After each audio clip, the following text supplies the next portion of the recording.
الحمد لله نحمده ونستعينه ونستغفره ونؤمن به ونتوكل عليه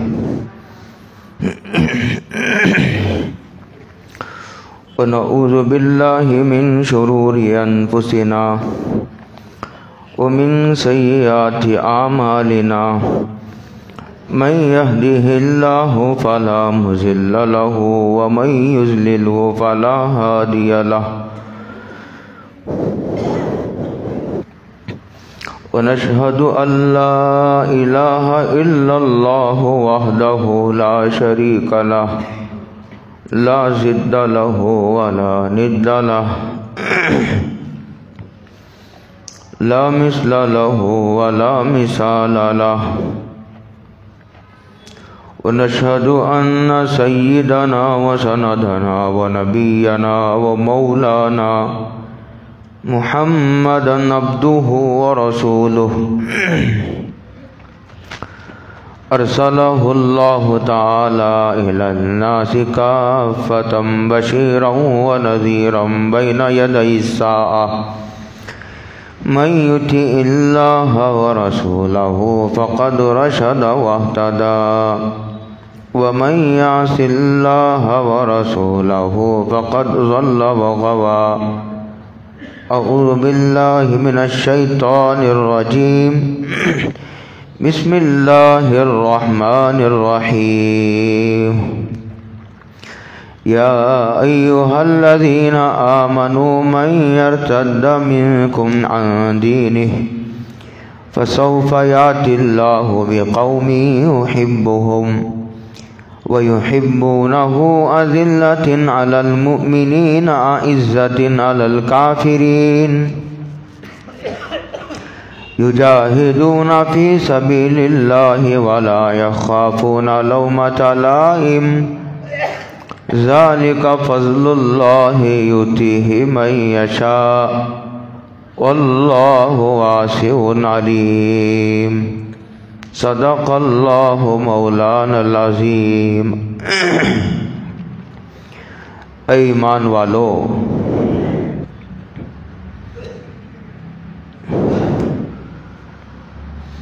یا ایھا الذین آمنوا، اے ایمان والو، من یرتد منکم عن دینہ، تم میں جو آدمی دین چھوڑ کر چلا جائے گا،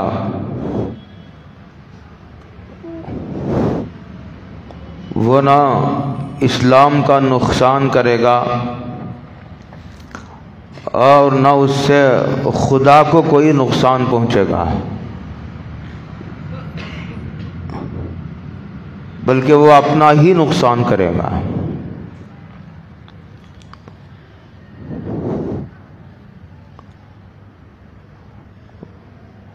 تمہیں جو آدمی دین چھوڑ کر اسلام چھوڑ کر چلا جائے گا تو اللہ تعالیٰ کیا کریں گے؟ کہتے ہیں فَسَوْفَ يَأْتِ اللَّهُ بِقَوْمٍ، اللہ ایک قوم کو برپا کریں گے، ان مرتد ہونے والے لوگوں کے مقابلے میں اللہ تعالیٰ ایک قوم کو لے آئیں گے۔ اوپر سے یہ بات اور یہ مضمون چل رہا ہے کہ اہل کتاب یعنی یہود و نصارہ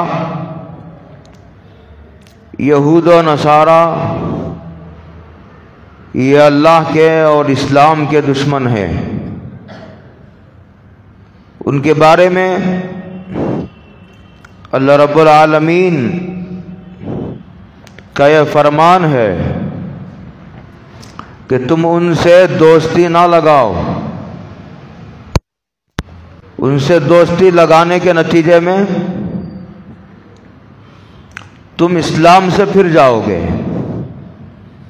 تم پھر دین اسلام پر باقی نہ رہ سکو گے۔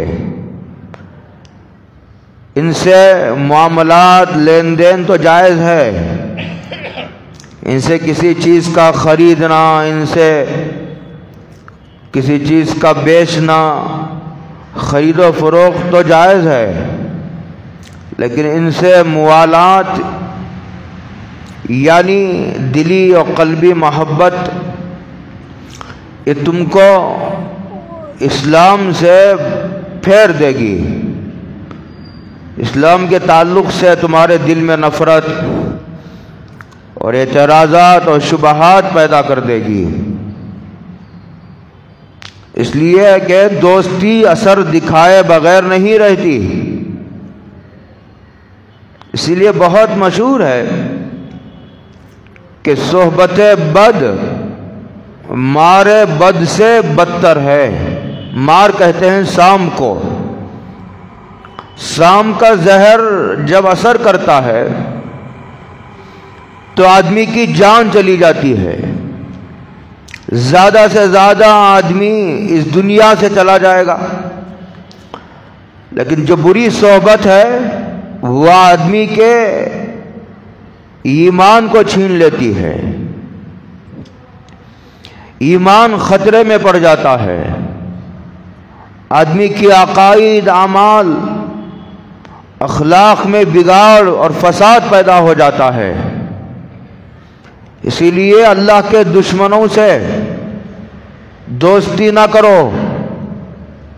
اور ایک سمجھنے کی ایک بات اور بھی ہے، وہ یہ ہے کہ آدمی دوستی اس سے کرتا ہے جس کی عظمت اس کے دل میں ہوتی ہے۔ یہ اور بھی خطرناک بات ہے، یہ علامت ہے کہ جو آدمی جس سے دوستی کرتا ہے یہ اس بات کی علامت ہے کہ اس کے دل میں اپنے محبوب کی محبت اور عظمت موجود ہے۔ عظمت و محبت نہ ہوتی تو وہ کیوں دوستی لگاتا؟ دوسرا، قرآن کریم نے ایک جگہ اور بات کہی اور فرمایا وَلَا تَتَّخِذُوا مِنْهُ وَلِيًّا وَلَا نَصِيرًا، ان سے دوستی بھی نہ کرو اور ان سے مدد بھی نہ لو۔ یہ عجیب بات ہے قرآن کریم کی، اس لیے کہ آدمی جب کسی کا تعاون قبول کرتا ہے نا تو جھول پیدا ہو جاتا ہے، اس کے تعلق سے آدمی نرم گوشہ اختیار کرنے لگتا ہے اور احسان کرنے والے کی طرف آدمی کا دل مائل ہوتا ہی ہے۔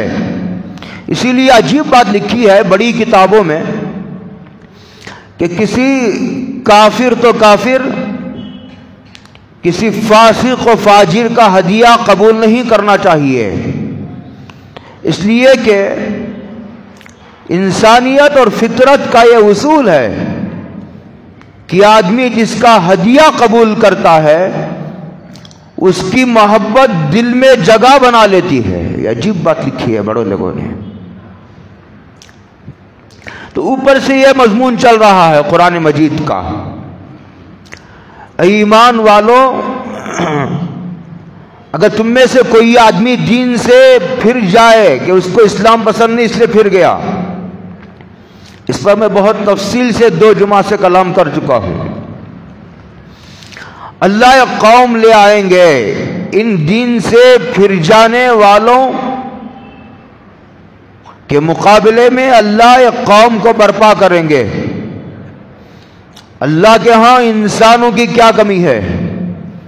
سائنسدانوں کا کہنا ہے جو لوگ اس دنیا اس انسانی آبادی کی تحقیق رکھتے ہیں، آئے دن ریسرچ کرتے رہتے، ان کی یہ رپورٹ ہے کہ روزانہ دنیا میں تقریباً 3 لاکھ بچے پیدا ہوتے ہیں۔ اللہ کے ہاں کوئی کمی نہیں بچوں کی، انسانوں کی کوئی کمی نہیں، ایک گیا تو دوسرا آتا ہے۔ 3 لاکھ پیدا ہوتے ہیں تو 3 لاکھ دنیا سے روزانہ جاتے بھی ہیں۔ یہ سلسلہ جاری ہے اور قیامت تک جاری رہے گا۔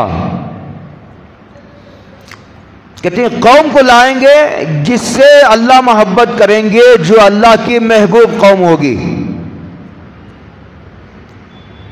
اس سے پتا چلا کہ اوپر جس قوم کا تذکرہ ہے یہ وہ قوم تھی جس کے دل میں اللہ کی محبت نہیں تھی، اس کی وجہ سے وہ مرتد ہو گئے۔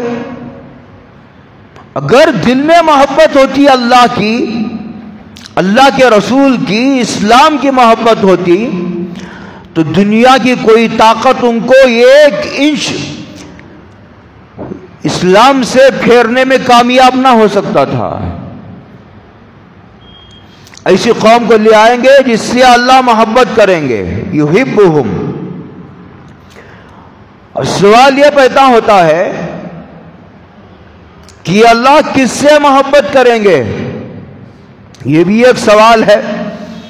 اس سوال کا جواب خود قرآن کریم نے ایک جگہ دیا ہے، قل ان کنتم تحبون اللہ فاتبعونی یحببکم اللہ۔ اللہ کہتے ہیں اگر تم میرے محبوب بننا چاہتے ہو تو پھر تم کو میرے نبی محمد صلی اللہ علیہ وسلم کے پیچھے پیچھے چلنا پڑے گا۔ ہر آدمی کا الگ آئیڈیل ہے۔ کسی کا آئیڈیل امریکہ ہے، کسی کا آئیڈیل لندن ہے، کسی کا آئیڈیل یہ کرکٹ میں کھیلنے والے کھلاڑی ہیں، اور فلم سٹارز کسی کا نمونہ ہے، سوداگر اور سرمایہ دار مالدار کسی کے لیے آئیڈیل ہے۔ اس طرح ہر آدمی کا الگ الگ آئیڈیل ہے۔ قرآن مجید کا یہ صاف اعلان ہے، اگر تم اللہ کے محبوب بننا چاہتے ہو، اللہ کی محبت حاصل کرنا چاہتے ہو تو تمہیں ایک ہی راستہ ہے، دوسرا کوئی آپشن موجود نہیں۔ ایک چیز کے کئی آپشن ہوتے ہیں نا، لیکن یہ وہ مسئلہ ہے کہ قرآن مجید کا یہ کہنا اس کا ایک ہی راستہ ہے، اس کا دوسرا آپشن موجود ہی نہیں ہے۔ وہ کیا ہے کہ تم کو حضرت محمد الرسول اللہ صلی اللہ علیہ وسلم کو اپنا آئیڈیل بنانا ہوگا، ان کو فالو کرنا ہوگا، ان کے پیچھے پیچھے چلنا ہوگا، یہ فرمایا۔ اور پھر اس سے بات بھی معلوم ہوئی کہ اللہ کے رسول صلی اللہ علیہ وسلم کو آئیڈیل بنائے بغیر، ان کی سنتوں کی اتباع کیے بغیر کوئی آدمی اللہ کا محبوب نہیں بن سکتا، اور اگر کوئی اللہ کے رسول کی اتباع کیے بغیر اپنے محبوب اور ولی اللہ ہونے کا دعویٰ کرتا ہے تو وہ اپنے دعوے میں جھوٹا ہے، کذاب ہے۔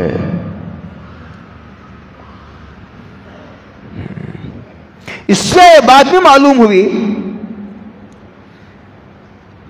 کہ یہ ارتداد کا جو فتنہ ہے، بہت غور سے سنیے میری اس بات کو، اس وقت دنیا میں بڑے پیمانے پر یہ فتنہ جاری ہے کہ لوگوں کو اسلام سے پھیر دیا جائے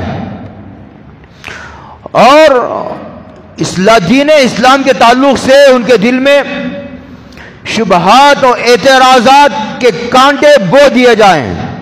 لہذا ہزاروں لاکھوں مسلمانوں کے دل میں اسلام کے تعلق سے اعتراضات اور شبہات موجود ہیں۔ یہ ارتداد کے توڑ کے لیے، ارتداد کے مقابلے میں جس قوم کو کھڑا کیا جائے گا، اللہ ارتداد کے مقابلے میں جس لوگوں سے، جن لوگوں سے دین کی خدمت لیں گے وہ لوگ ہوں گے جو سنت کی اتباع کرنے والے ہوں گے۔ اچھا، سنت کی اتباع کرنے کے لیے سنتوں کا علم ضروری ہے۔ پتہ چلا کہ جن لوگوں کو ارتداد کے خلاف اور مقابلے میں کھڑا کیا جائے گا وہ جاہل نہیں ہوں گے، ان کو کتاب و سنت کا بھرپور علم ہوگا۔ جب علم ہی نہیں ہوگا کیا جائز کیا ناجائز، کیا حلال کیا حرام، کیا سنت کیا بدعت، جب اس کا بھی علم نہیں ہوگا تو پھر سنت کی اتباع کیسے ہوگی؟ جہالت کی تو اتباع نہیں ہوتی، اتباع تو سنت کی ہوتی ہے، اور سنت کی اتباع کے لیے آدمی کو سنتوں کا علم ضروری ہے۔ علم پہلے آتا ہے، علم پر عمل کا مرحلہ بعد میں آتا ہے۔ آدمی پہلے سن کر، پڑھ کر، پوچھ کر علم حاصل کرتا ہے، اس کے بعد آدمی اس کے بعد ہی عمل کا نمبر آتا ہے۔ تو پتہ چلا کہ ارتداد اور کفر کے خلاف جس قوم کو اللہ تعالی برپا کریں گے وہ ہوگی جسے سنتوں کا علم ہوگا، اور وہ قوم ہوگی جو سنتوں کے پیچھے پیچھے چلے گی۔ بڑا عجیب بات ہے یہ۔ فَسَوْفَ يَأْتِ اللَّهُ بِقَوْمٍ، اگر تم اسلام چھوڑ کر چلے جاؤ گے تم ایک ایسی قوم کو لے آئیں گے جس سے اللہ محبت کرے گا، اور اللہ ان سے محبت کرے گا جو سنت کی اتباع کریں گے، اور سنت کی اتباع جبھی ممکن ہوگی جب سنتوں کا علم ہوگا۔ جو سنتوں کی اتباع کریں گے، اللہ تعالیٰ کا یہ وعدہ ہے، اور اللہ وعدے کے خلاف نہیں فرماتے، اللہ جگہ وعدہ کرتے ہیں۔ کیا وعدہ کرتے ہیں؟ قُلْ إِن كُنتُمْ تُحِبُّونَ اللَّهَ فَاتَّبِعُونِي يُحْبِبْكُمُ اللَّهُ، اگر میرے محمد کی صلی اللہ علیہ وسلم اتباع کرو گے تو پھر میں تم کو اپنا محبوب بنا لوں گا۔ یحبہم، سنتوں کی اتباع۔ لیکن سنتوں کی اتباع کے لیے آدمی کو، سنتوں کی علم کے لیے تو آدمی کو ان لوگوں کے پاس جانا پڑے گا جن کو سنتوں کا علم ہے، اس لیے کہ جو چیز جس دکان میں ہوتی ہے اس کو وہیں سے لیا جاتا ہے۔ لوہے کے دکان والے سے، چاول والے سے، شکر والے سے لی جاتی ہے، سونے والے سے خریدی جاتی ہے۔ ایسا تو نہیں ہوتا نا کہ ایک آدمی لوہے کی دکان پر جا کر کے وہ کہنے لگا کہ مجھے سونا چاہیے، وہ کہے گا تمہارا دماغ ٹھیک تو ہے؟ یہ لوہے کی دکان ہے صاحب، یہ لوہے کی دکان ہے، سونا چاہیے تو وہاں چلے جائیے، وہاں سونا ملے گا۔ تو سنتوں کا علم تو علم والوں سے آئے گا۔ تو اب سوال یہ ہے کہ اللہ کی محبت کے اسباب کیا ہیں کہ جس سے ہمارے دل میں اللہ کی محبت پیدا ہو جائے۔ یہیں آ کر کے بات رکی تھی کہ سب سے پہلے ہم کو یہ دعا کرنی چاہیے کہ اللہ مجھے آپ کی محبت عطا فرمائیے۔ حضرت رسول اللہ صلی اللہ علیہ وسلم کی بے شمار متعدد روایتوں میں دعائیں منقول ہیں، جیسے کہ حضرت رسول اللہ صلی اللہ علیہ وسلم کی ایک دعا ہے، اللہم ارزقنی حبک، اے اللہ ہمیں تیری محبت عطا فرمائی۔ ہم دنیا کی ہر چیز مانگتے ہیں لیکن کبھی ہمیں اللہ کی محبت مانگنے کی توفیق ہی نہیں ہوتی، اس لیے نہیں ہوتی کہ ہم کو اس کی طاقت کا اندازہ نہیں ہے۔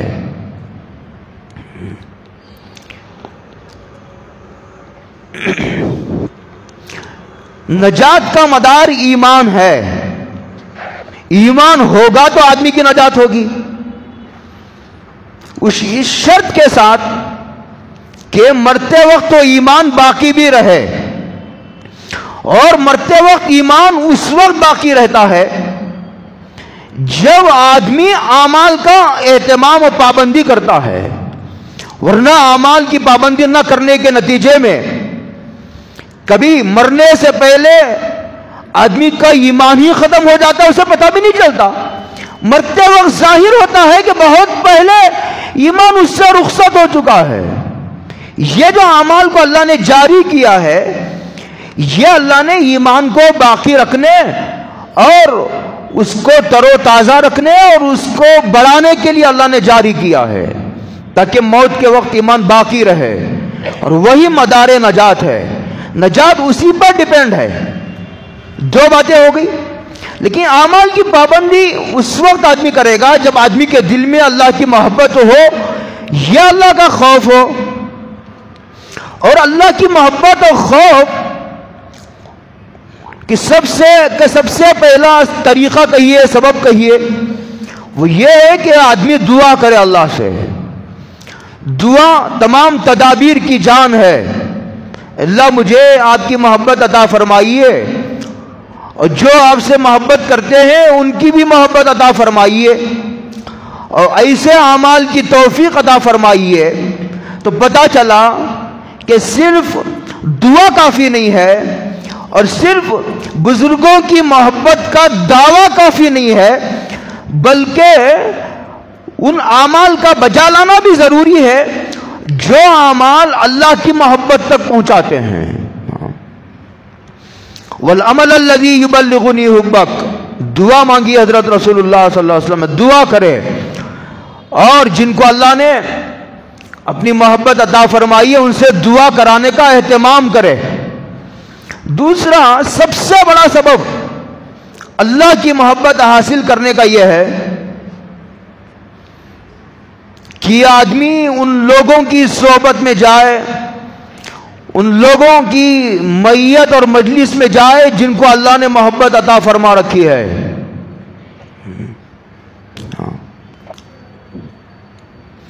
خربوزے کو دیکھ کر خربوزہ رنگ پکڑتا ہے۔ آدمی سگریٹ پینے والوں کے دل ساتھ بیٹھتا ہے تو چند دن میں وہ بھی سگریٹ پینے لگتا ہے۔ شراب پینے والوں کے ساتھ بیٹھتا ہے تو شراب پینے لگتا ہے۔ بدکاری کرنے والوں کی سنگت میں رہتا ہے تو پھر بدکاری کی طرف اس کی طبیعت میں میلان پیدا ہوتا ہے۔ یہ اللہ کی ایک سنت ہے، فطرت ہے۔ انسان کی طبیعت کو اللہ نے ایسا ہی بنایا ہے۔ لیکن یہاں ذرا اس بات کی تشریح کی ضرورت ہے۔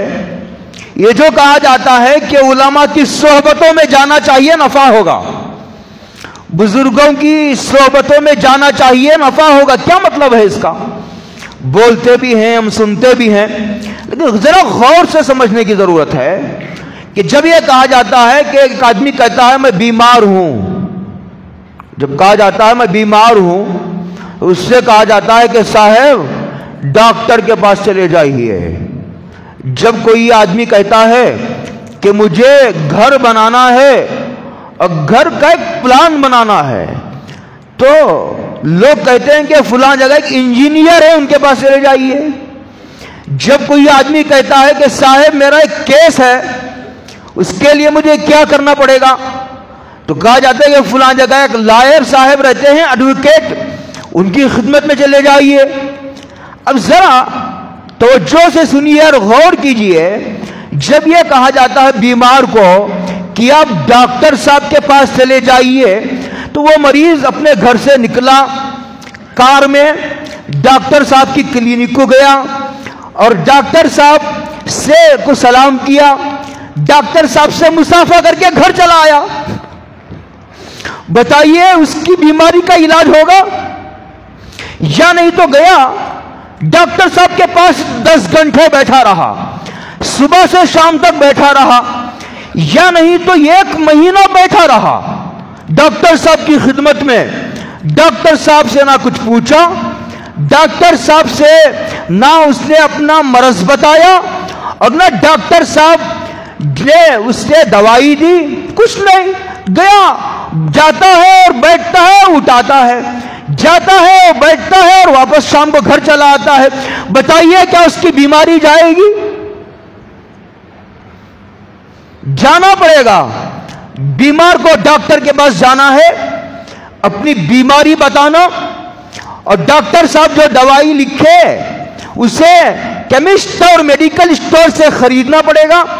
اس کے بعد جتنے دن انہوں نے کہا ہے اور جس طریقے پر انہوں نے جو وہ مشورہ دیا ہے اسے اس دوائی کو استعمال کرنا پڑے گا, تب جا کر کے بیماری سے شفا حاصل ہوگی.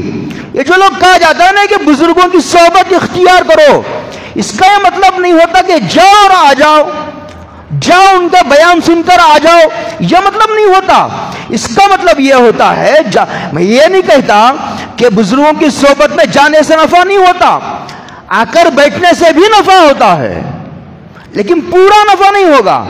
پورا نفع اس وقت ہوگا جو ان کی باتوں کو غور سے سنے اور اپنی بیماری بتائے. لوگ اپنی بیماریاں چھپاتے ہیں. جب بیمار ڈاکٹر سے اپنی بیماری چھپائے گا تو ڈاکٹر کو کیا دماغ خراب ہوا ہے کہ وہ علاج بتاتے پھرے گا؟ بیماری بتائے گا تو نہ جواب دے گا. اچھا, صرف دوائی سن لینے سے یا خرید لینے سے شفا نہیں ہوتی, دوائی کو استعمال کرنا پڑے گا, تب جا کر کے آدمی کو شفا ہوتی ہے.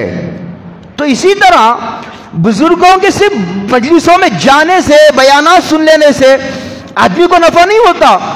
جانا, ان سے دعا کرانا, خود بھی دعا کرنا, اور انہوں نے جو کہا ہے اس پر غور کرنا, اس کے مطابق عمل کرنا. عمل کرنے میں اگر تکلیف ہو تو مشورہ کر لینا, تب جا کر کے. اس کی مثال, دوسری مثال ایسی ہے کہ ایک آدمی وہ ہے کہ اسے دنیا بھر کے مٹھائیوں کے نام یاد ہیں, لیکن کھائی ایک بھی نہیں, کھایا ہی نہیں, تو اس سے کیا نفع ہوگا؟ نفع اسے ہوگا کہ جو کھائے گا. اسی طرح یہ جو کہا جاتا ہے نا کہ علماء کی, بزرگوں کی صحبت اختیار کرو, اس کا مطلب یہ ہے کہ ان کے بیانات میں جاؤ, مجلسوں میں جاؤ, سنو, انہوں نے جیسا کہا 100% ویسے ہی عمل کرنے کی کوشش کرو تو نفع ہوگا, نہیں تو نفع نہیں ہوگا. تم 100 سال بیانات سنتے رہو, وہی ریا کا مرض باقی رہے گا, وہی تمہارا تکبر کا مرض باقی رہے گا, وہی تمہارا بخل کا مرض باقی رہے گا. یہ باقی رہے گا یہاں تک کہ اللہ کی بارگاہ میں جانے کا وقت آ جائے گا. یحبہم و یحبونا, یہ تو بنیادی ایک دعا, اور یہ علماء اور بزرگوں کی صحبت, اس سے آدمی کو ذکر کی توفیق بھی ہوتی ہے. ابھی جب ذکر کی توفیق ہوتی ہے تو پھر اللہ تعالیٰ کے ہاں اس کا چرچا ہونے لگتا ہے, پھر آدمی نماز بھی پڑھتا ہے, تلاوت بھی کرتا ہے. یہ ساری چیزیں اسی دو چیزوں پر موقوف ہیں کہ یہ آدمی دعا کرے, علماء کی مجلسوں میں جائے, بزرگوں کی صحبت اختیار کرے.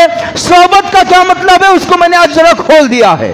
یحبہم, اللہ تعالیٰ مرتد, جو لوگ مرتد ہو جائیں گے اس کے خلاف قوم کو لے آئیں گے جن سے اللہ محبت کرے گا, اور اللہ ان سے محبت کرے گا جو حضور کی سنت کی اتباع کریں گے. اور حضور کی سنت کی اتباع اسی وقت ممکن ہے جب سنتوں کا علم ہوگا. بات پوری ترتیب سے اس طرح ہے. وَيُحِبُّونَ, اور جن کے دل میں اللہ کی محبت ہوتی ہے ان کی کچھ علامتیں بھی ہیں, ان کی علامتیں بھی ہیں. اللہ تعالیٰ آگے ان علامتوں کو بیان کرتے ہیں. أَذِلَّةٍ عَلَى الْمُؤْمِنِينَ, یہ ایمان والوں کے سامنے جھک جاتے ہیں. بتائیے, اور ہم کیا ہے؟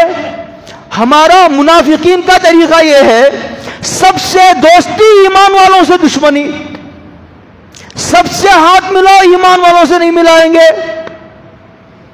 آج بھی یہی طریقہ ہے. ذرا اس اطمینان سے پرنٹ میڈیا ہو, الیکٹرانک میڈیا ہو اور سوشل میڈیا ہو, غور کیجئے کہ جو لوگ اتحاد کی بات کرتے ہیں, میں نام کسی کا نہیں لیتا ہوں, میری عادت بھی نہیں ہے ایسی, جو لوگ اتحاد کی بات کرتے ہیں وہ سب سے اتحاد کی بات کرتے ہیں, لیکن علماء حق سے اتحاد کی بات نہیں کرتے. وہ یہ کہتے ہیں کہ علماء حق ہی اپنا حق چھوڑ کر ہم سے آ کر کے سمجھوتا کرے. ہم کہتے ہیں کہ تم اپنے غلط نظریات سے توبہ کر کے قرآن کی طرف آؤ، اسلام کی طرف آؤ، حدیثوں کی طرف آؤ، تم اپنی بات سمجھاؤ یا ہماری بات سمجھ لو۔ ہمارا یہ اعلان ہے، اور یہ اعلان ہم 1400 سال سے کر رہے ہیں، اور ہم اس میں کامیاب بھی ہیں۔ تو میں کہہ رہا تھا منافقین کا طریقہ یہ ہے کہ وہ جو دشمنوں کے مقابلے میں نرم اور ایمان والوں کے مقابلے میں بڑے سخت، اور ان کے دل میں دشمنی اور ایمان والوں کے تعلق سے بغض، انان، حسد کی آگ جل رہی ہے، لیکن یہاں یہ کہا جا رہا ہے جن کے دل میں اللہ کی محبت ہوتی ہے۔ حضرت رسول اللہ صلی اللہ علیہ وسلم کی ایک حدیث ہے، حضور نے فرمایا الخلق عیال اللہ، یہ ساری کی ساری جو مخلوق ہے اللہ کی، یہ اللہ کا خاندان ہے، یہ اللہ کا گھرانہ ہے، یہ اللہ کا کنبہ، اللہ کی فیملی ہے۔ اس کے بعد فرمایا احب الخلق اللہ من احسن الی عیالہ، اور اللہ کے نزدیک سب سے زیادہ محبوب وہ بندہ ہے جو اللہ کی مخلوق کے ساتھ حسن سلوک کرتا ہے، اس کی خدمت کرتا ہے، اور خدمت کر کے دعائیں لیتا ہے۔ عزت علی المؤمنین، یہ نہیں کہا گیا، ذرا غور سے کیجئے، ایمان والوں کے سامنے وہ جھک جاتے ہیں، ایمان والوں کے سامنے وہ اپنے پر بچھا دیتے ہیں۔ اپنے ایمان والوں سے اگر اختلاف بھی کبھی ہو جاتا ہے تو وہ اختلاف کو دل میں جگہ نہیں دیتے، اور اسے جماتے نہیں، اسے بڑھاوا نہیں دیتے، اس دشمنی کو، اختلافات کو پالتے نہیں، بلکہ یہ کہتے ارے دشمن نے، شیطان نے ہمارے درمیان دشمنی ڈال دی تھی، دوریاں پیدا کر دی تھی، اختلاف ڈال دیا تھا، پیدا کر دیا تھا۔ اختلاف کو مٹا کر کے وہ اتحاد کی بات کرتے ہیں اور ان کے سامنے جھک جاتے ہیں، سختی کا معاملہ نہیں کرتے، زبان میں بھی نرمی، ان کے سلوک میں، برتاؤ میں، رویے میں بھی نرمی ہوتی ہے۔ عزت علی المؤمنین، عام مسلمانوں سے بھی وہ جس سے کوئی تعلق نہیں، کوئی رشتہ داری نہیں، اور کسی قسم کی کوئی ضرورت ان سے وابستہ نہیں، ایسوں کے سامنے بھی وہ تواضع کا برتاؤ کرتے ہیں۔ یہ جے جائے کہ جو رشتہ دار ہو اس سے تو بدرجہ اولا وہ نرمی کا معاملہ کرتے ہیں، پڑوسی سے وہ جو ہے اور بھی جو ہے بدرجہ اولا اس سے نرمی کا برتاؤ کرتے ہیں، ان کے ماتحتوں سے وہ نرمی کا معاملہ کرتے ہیں۔ اس کے سب سے اوپر تو والدین ہیں، اس کے اساتذہ ہیں، اس کے بڑے ہیں، علماء ہیں، بزرگان دین ہیں، اس سے یہ تو ایمان والوں میں سب سے اعلیٰ درجے کے لوگ ہیں، لیکن جو آدمی ادنا درجے کا ایمان والا ہے اس کے سامنے بھی وہ جھک جاتے ہیں اور اس کے راہوں میں بھی وہ پلکیں بچھا دیتے ہیں۔ یہ ان لوگوں کی علامت ہے جس کے دل میں اللہ کی محبت ہوتی ہے، اور دوسری وہ لوگ جس کے دل میں اللہ کی محبت ہوتی ہے اس کی سب سے بڑی علامت یہ ہے عزت علی الکافرین، کا کفر کے سامنے اور کفر کے مقابلے میں وہ جم جاتے ہیں، کفر کے نظریات قبول نہیں کرتے، کفر والوں کے، کافروں کے عقائد، اللہ کے دشمنوں کے، اسلام کے دشمنوں کے نظریات کو، عقائد کو، ان کے اخلاق کو، ان کے اعمال کو، ان کے طور طریقے کو کوئی اپنے اسلامی سوسائٹی میں، معاشرے میں وہ جگہ نہیں دیتے۔ عزت علی الکافرین، کفر کے سامنے سینہ سپر ہو کر جم جاتے ہیں، ثابت قدمی، استقامت سے پہاڑ کی طرح، جس طرح پہاڑ کو ہلایا نہیں جا سکتا اس طرح کفر کے آنکھوں میں آنکھیں ڈال کر کے وہ کھڑے رہتے ہیں، چاہے جائے کہ انہیں جان ہی کیوں دینا پڑے۔ یہ جملہ اس وقت جو معاشرہ ہے، اس وقت جو صورتحال دنیا میں ہے، یہ صفت ایمان والوں کی پیدا کرنے کی ضرورت ہے۔ میں آپ کو 3 باتیں بتا کر کے بات ختم کروں گا کہ ایمان والوں کی، کہ جن کے دلوں میں اللہ کی محبت ہوتی ہے، محبت کیسے پیدا ہوتی ہے، بڑے ترتیب سے کلام شروع سے چل رہا ہے، وہ میں نے بتا دیے ہیں، موٹے موٹے اسباب پر میں نے کلام کیا ہے، اور جب محبت پیدا ہو جاتی ہے اس کی ایک علامت یہ ہے کہ ایمان کے راستے سے دنیا کی کوئی طاقت انہیں ہلا نہیں سکتا، جنبش نہیں دے سکتا۔ آئیے میں ایک واقعہ سناتا ہوں سیرت کا۔ حضرت سمیہ جو اسلام کی سب سے پہلی شہید خاتون ہے، سلام ہو، ہزاروں سلام ہو، ہماری عورتوں کو بھی اپنے عقیدوں پر اس طرح جم جانے کی ضرورت ہے، جم جانے کی ضرورت ہے۔ حضرت سمیہ سے کہا گیا، او بوڑھی